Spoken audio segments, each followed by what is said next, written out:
I'm Jim B. Brock. I'm near Pierce City, Missouri at the beautiful Jolly Mill Park. They are in the middle of their fall heritage days and there is a lot to see here. They have hit and miss engines running. They have antique tractors to look at. They have some beautiful Model A's and Model T trucks, and they're sawing wood in the sawmill as well as grinding corn in the mill. Let's take a look around.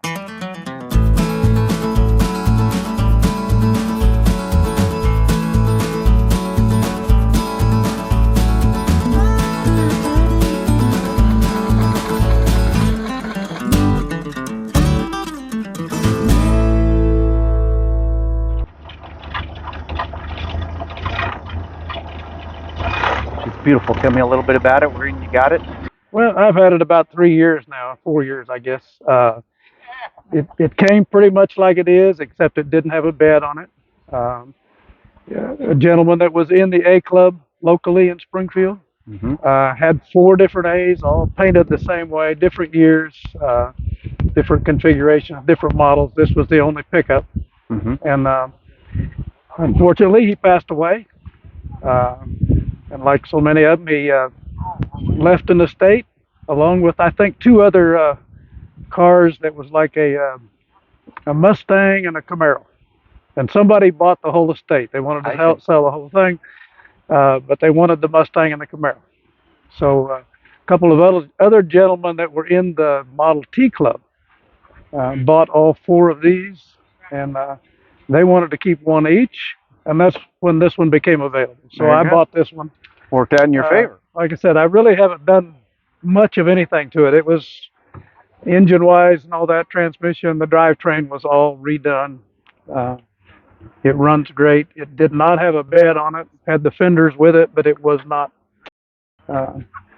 put together. So I kind of do some woodworking. So came up with this bed. Great. And build a little box back here to put things in, because you can see there's no room in here for anything. Not a lot of room. Would you like to get in? Yeah, get in. So tell me a little history about the A. Well, obviously the A started in 28, right after the Model T. The Model T, they made those from 08 through 27. Whatever, car of the century, that kind of thing. The A followed them quite a bit more sophisticated. It's got a regular transmission rather than the T has kind of a strange transmission, kind of difficult to drive for some people. Right. Twice the horsepower, so a lot more usable. Hey, I'm Jim V. Brock, host of Tractor Works Videos. We're proud to present a whole series of interesting videos featuring all of the major brands that you love and a few you may have never seen before. Please like, subscribe, and hit that notification button so you don't miss a single episode. Be sure to check out the playlist of great tractor videos we have on this channel.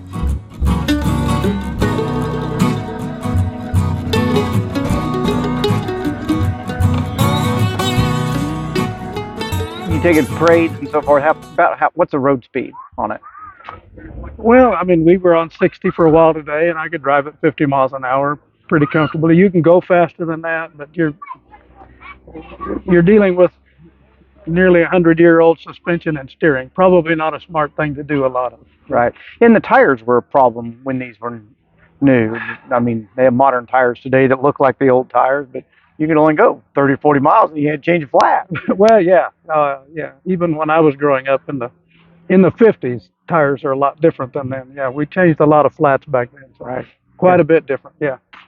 And the brakes, the brakes are improved over the T, but they're still not like modern brakes. So are they a band brake or they're a drum at this point? They're a drum. They're drum brakes. And they've got brakes on all 4. The T did not have that. But no one was driving 60 miles an hour then either, so it didn't matter a whole lot. They would have thought you needed a crash helmet at 60 miles an hour. Absolutely. Yeah. It's a beautiful ride. Got any stories you want to tell about it?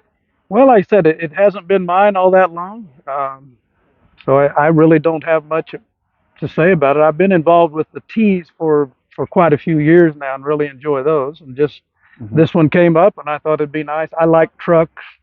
So I ended up buying this, and we have fun with it, just like we did with the T. So you mentioned a club. Tell me about the club. Well, there's a Well, there's both a national A and a T club, but then there's a local chapters in Springfield.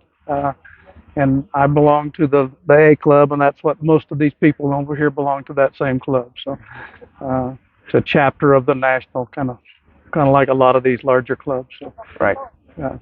And you have another truck that has a still in the back. Let's talk about it for a minute. Hey, I'm Jim Brock, host of Tractor Works Videos. We're proud to present a whole series of interesting videos featuring all of the major brands that you love and a few you may have never seen before. Please like, subscribe, and hit that notification button so you don't miss a single episode. Be sure to check out the playlist of great tractor videos we have on this channel.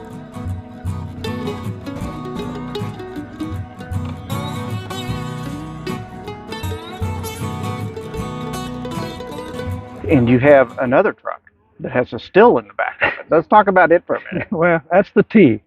Yeah, the T is a little more original looking than this. It's not painted up super nice. Work clothes. It is in its work clothes.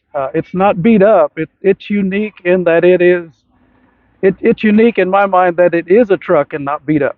Right. Because trucks were used for trucks back then, not for personal cars and driving around and showing off. They were used and abused. Used and abused. That's right. So it's unique, and I left it like it was, pretty much.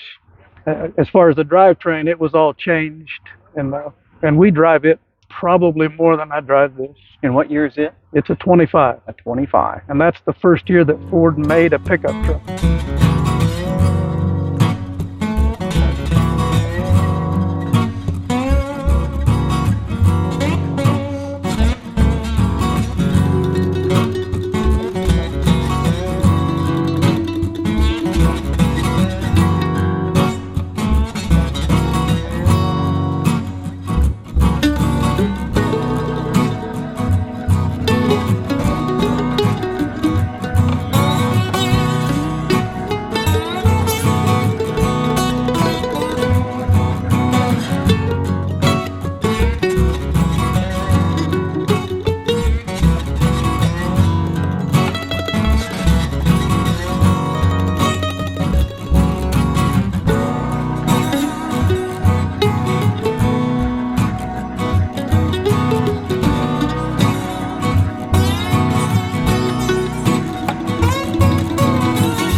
Hey, I'm Jim Brock, host of Tractor Works Videos. We're proud to present a whole series of interesting videos featuring all of the major brands that you love and a few you may have never seen before. Please like, subscribe, and hit that notification button so you don't miss a single episode. Be sure to check out the playlist of great tractor videos we have on this channel. There's a place where old mills sit silently in valleys waiting to be rediscovered, and you know where they are. Hi, I'm Jim Brock. I'm the host of Millin' Around. I want to know where those mills are, and you can help me by sending an email to the address on your screen that has the mill name, the contact person who either owns or supervises the mill, a couple of photographs that you've taken, and maybe a little history about the mill so that we can be in contact with them about maybe adding them to our collection of mill videos. In the meantime, enjoy the videos that we already have, and let's go find another mill to explore.